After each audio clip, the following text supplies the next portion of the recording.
Okay, here's the idea I had for the edges. Instead of keeping them square, put a 45 on them like this. I like it. I like it so much that I'm looking at my workbench thinking, I might need to put another layer on. And I just might do that because it looks pretty cool.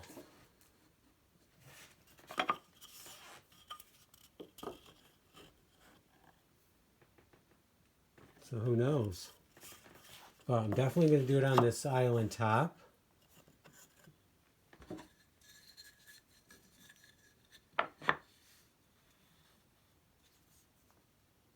Yeah, looks really good.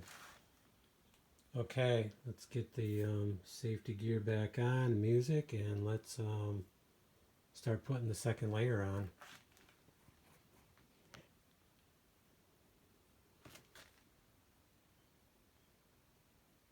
And I'm cutting the 45s on the table saw, so it's not going to be that hard.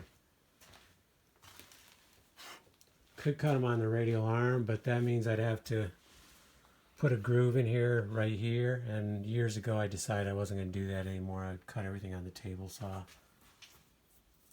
Just keeps the table nicer and one less groove in it. And this backboard stays better too.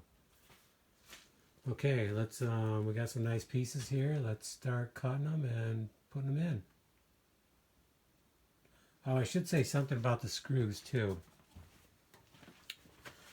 So on the first layer, my goal was to hit, we have 2 layers here.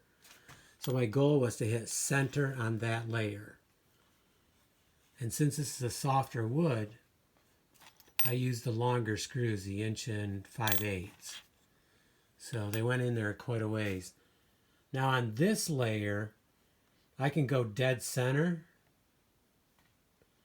and go back to the 1 1/4 screws because this is going into hardwood. Okay, let's get going.